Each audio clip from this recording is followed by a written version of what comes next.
Hello, happy birthday. I am going to be taking some time to show you how I do a simple day to night wear makeup look. And I sent you some things so you can have an idea of like layering, which order and quantity and blend and stuff like that. Take what works, leave what doesn't. I'm gonna start by tying my hair up so it's out of my face. With neurodivergence, little sensory things can make it or break it. So since I know having hair in my face can be really frustrating and really kind of set the tone off poorly, I know to tie it back so I won't even have that frustration come up. My face is clean. What I use to wash my face, I have another one, I don't know where it's at, but it's this. It's Kale and Green Tea Spinach Vitamin Superfood Cleanser. It's vegan. I'm not vegan, but my skin is very sensitive and it doesn't like most things. I'll get outbreaks where my face will hurt, or it just feels like uncomfortable, irritation, etc. So I need really loving face care before I put on my makeup. And then, excuse me, in between, I sent you this. It is a facial mist. It's toner. Toner is super helpful. So I put on toner, more than that. I'll do like several spritz until I feel like my face is completely evened out. And then I'll put my favorite oil, which is a Prakash Organics oil. It's pretty pricey, but luckily I don't have to buy it too often. Having an oil that is very kind to your skin, I feel like, is essential. The first thing I do is I lay my baby hair. So I have these little baby hair combs. I'm gonna make sure there's no supply on it. So I have it completely cleaned off. Let's see. Oh yes, okay. So for that, if you're interested in doing your baby hair, I'll show you how to do that. I use a lock braid foam controller. So when you're finished getting your braids or your locks done, you'll often see they'll like squirt a bunch in their hand and then lay your hair like flat and make sure everything's tucked in. It works really well.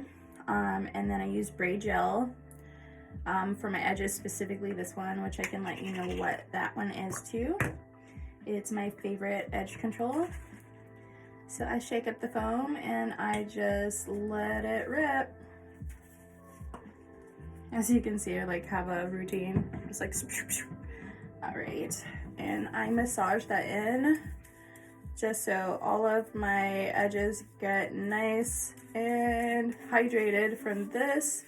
Now this is like something that essentially is gonna lock it down in a place. So even though I say hydrated, it's gonna dry hard. And this one doesn't dry too hard.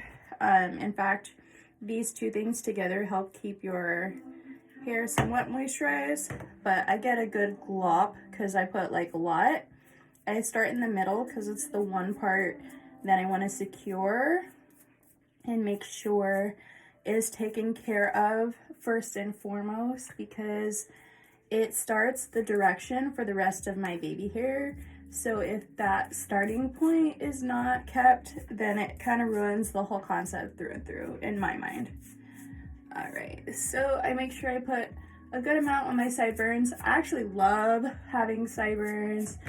I see like a lot of women like shave theirs off or they try to tuck theirs back, and I'm not sure. Mine, I don't feel like sideburns are necessarily masculine or feminine, but I will say mine make me feel euphoria because of how people treat sideburns as if it's a gendered thing, which I don't think it is, but it does make me feel a little bit more fluid to have mine out, and I love my sideburns. They just like help my style look best.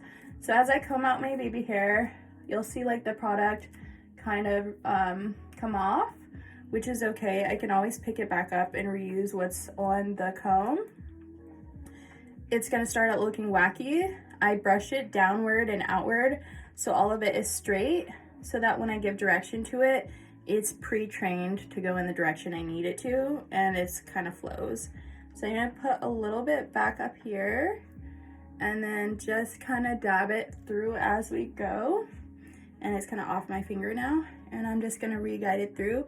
I start by, I don't necessarily need to part, you know, the middle, but I do try to find the middle, which, you know, there's almost like a line right there in the middle. And it doesn't need to be perfect, but there it is. So I'm gonna kind of carry it through. I use my finger to kind of like secure and carry what I'm directing. And then I just go through and continue to correct it. I'm very meticulous about my baby hair because I really love doing my baby hair. It's kind of like illustrating without illustrating. Okay. And I'll just keep correcting it and keep guiding it. And then I start in the front, like in the outside, and then I work my way in as I correct it. So I'll start out here, and then I go in, and I train the direction, and then I'll get hair on my hands along the way. And then when I want to swoop it, I literally take the comb and I direct it as the same shape as I want to bring my hair into, so like this. So it goes with, and then I hold the edges in place so they don't move, and I use it to carry around, and then I can correct it like this. Watch. I can bring the edges around as I please, as much as I want. See? And then I just correct whatever the inner layers are, and then I continue to do another swoop.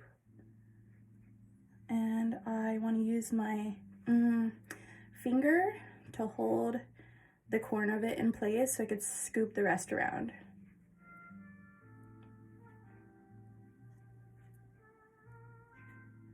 There we go.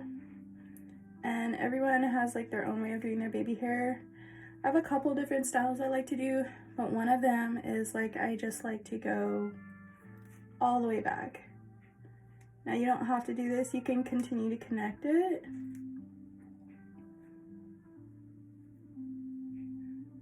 But that is one.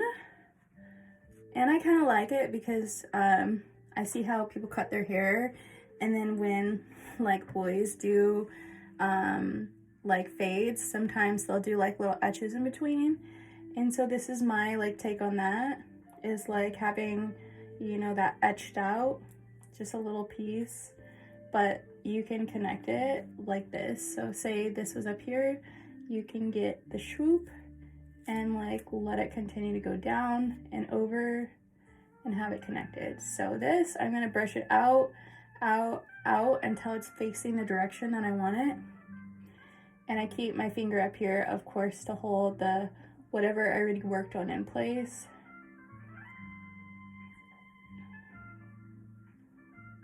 And like this, obviously it's kind of like dangling there, so I want to take my finger and hold that in place so I could bring the rest back forward like this. And let's make it a little cartoony and melodramatic like I like to, because I love very expressionate baby hair. And that's the side. And I'm gonna do the same for the other side.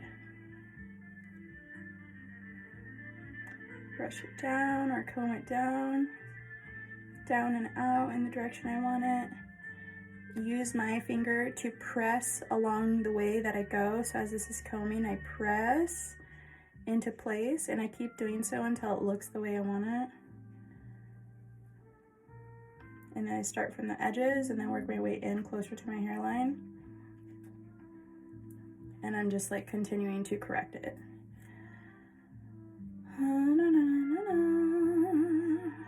Ah! Okay.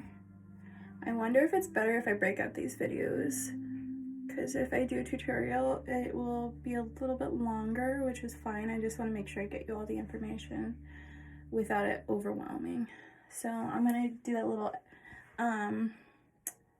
edging that I did here by like pressing this down and whooshing the rest, and then in between I'll just go up here and I'll carry all of that over until a perfect line is carved. And it doesn't even have to be perfect, it's just the one thing I like to be super meticulous about.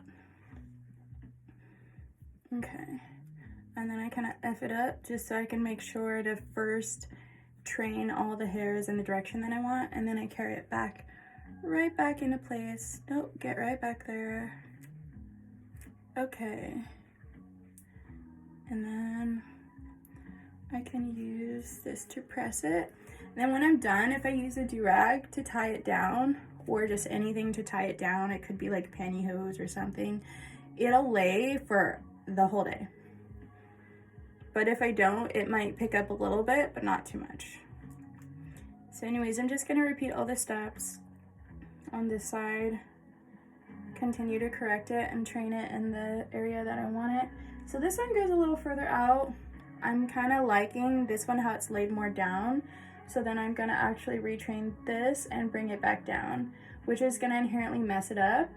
But as long as I stop before it gets here, it's not gonna affect this part. So I just continue to go here like that, and then I carry this part down and through. And it's gonna leave a little bit of a bulk here, excess, but I can always slick it into place because this is gel, so all of it can adhere together. Now I'm just gonna do the same for this side, watching my angles. Okay, I'm coming out like here, so I'm just gonna like that. Make sure all of it's out and straight, and then once it looks how I want it, do that scoop. Then I'm gonna take it, flatten it as I go, and swoop it back down over. Yes, swoop, swoop. And then I'm gonna get my finger to hold that part into place because it looks how I want it. And I'm gonna carefully just fork this out. And then I'm gonna secure it with more gel, which is in the brush part. Ooh, it's hard when I'm looking at this instead of the mirror. And then I'm just gonna hold that down with my finger. I do my baby hair before I do my makeup, because if I do my makeup first, then as I'm doing my baby hair, all the product I use for my baby hair is gonna carry the makeup into my face. So it's going to leave like a layer where it's undoing some of the makeup that I did, and it's harder to go back in and correct it than it is not to. So if you want to avoid getting product on your mix with your makeup at all, I don't recommend this because it shouldn't be too gloppy. But I'll just take my towel and I'll pick up any excess, but I make sure not to touch my hair. Yeah, some is coming off, but not a lot. This step isn't really necessary. You don't want to touch your hair. It's best to kind of go around instead of on top of, because you don't want to mess up the work that you've done. Okay. Yeah, why not get my eyebrows? I always like to make sure after I oil, I mean, sometimes I remember, sometimes I don't. I like to wipe my eyebrows. I can oil them at night. During the day, I want my makeup to stay, so I don't need my eyebrows very oily. I want them very oily. Okay, next thing is one of these guys. You should have a pack of these. You put it in water, you submerge it, and you keep sponging it and massaging it, squeezing it all the way under the water until you feel it recoil outward as big as it can possibly expand. And once you feel its consistency where it's expanding to the same degree and it can't expand anymore, that it hit its point of you know, what it can do. So I'll give it one last squeeze. I'm trying to like show you, but yeah, give it one last squeeze. Now I don't want to squeeze out all the water, I want to squeeze out most of the water, so that it's damp, that it recoils, that it feels like slightly moist, like no water is really fully coming off, but I can feel the hydration in my face. So it should be springy like this. Okay. So use whatever foundations you use. I have two that I use because I use them in different areas of my face. I use Rihanna's brand, which is Fenty Beauty. I give one squeeze, and then I get whichever side, honestly. And I just pick it all up off my hand, and I put it on the outskirts of my face. This is the darker of the two, and I go outside my eyes. And I don't like to use a lot of foundation, but you know, sometimes if that's what you like, that's totally an option too. I like to kind of keep my skin visible underneath, blended with the makeup, so it looks more natural. You know, kind of like the no makeup looks. And then I just pat it into place continuously, and you just kind of overlay. Boop, boop, boop, boop, boop, boop, boop, boop, boop. Like, think you're doing like an ombre. Like, say if I'm not putting any here yet, and I want it more around the edges, I'm gonna make sure it's around the edges, but I'm gonna do a little rotation sometimes so that in between here, there's a little here, and it's mostly condensed to the edges. So I'll do that all over my face. And if you're not using too much product, it's not gonna make a difference or come off on your baby hair anyways.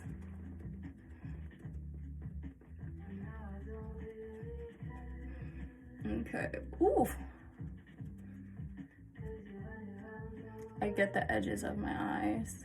I'll kind of single in on eyes later. Okay, and that's it for the outer one. And then I'm gonna do my lighter one. Give it a squeeze on my hand. Put those guys away. All right, and I pick up the rest and I center it. Whereas the other one, I put it more on the outside. Center it where I want it. I want like the bottom half of my face is darker, so I want to illuminate that a bit more to match the rest of my face. And I even get like this whole area. I close my lips because I kind of want them dry and not slick with any makeup. Which it does look like a better blend when you add makeup to your lips, that, you know, your same foundation before your lipstick, but I'd rather have like my lips be a dry slate. And I just don't prefer to have like a lot of layers on my lips. And I close my eyes, I make sure I get like the top, like more on the inside because I'm focusing on the inner side of my face. I open my eyes and I get the bottom in the same area. I'm essentially going for the corner, the center of this is going to be hitting like the corner of my eyes. And I could like rotate this if I want. For the nose, I kind of give it a squeeze and I go up and down my nose bridge. And then I make sure to get these areas because all the areas that crease are super easy to miss. And then I go for my forehead. I want to circulate more around, like closer to the center of my forehead in the T-zone, which is this guy. Okay. So that's that. You can still see like my skin, like my moles didn't go away. So it kind of gives you an idea, you know, the layering. Okie dokie. So now I'm going to stop this video and I'm going to start another one so that they're not too long. And so that we can kick this off with the products that I got for you. The only one I don't think I discussed too much is this one. The order of operations for that is you want to make sure you wash your face very thorough, and then you dry your face. Obviously you leave it a little damp, you shake up the toner, you give it a good spritz. You want to make sure it's like even. I'll do it, but I do it closer to my face, but I'm just doing that because I'm still going to do more makeup. It also works as a good setting spray, but the setting spray got you is use that all the time. Don't use toner as setting spray. It's just if you don't have any setting spray, toner will double. So wash your face, toning spray, put your oil. I only use like about 2 drops of oil on my face. Some days when I really need it, I'll use 3, but I don't want to overdo it. So when I use 3, I make sure to oil my ears and anything else so I don't have too much excess. Because I have combination skin, it's both dry and oily. Yay! Okay, starting a new video now.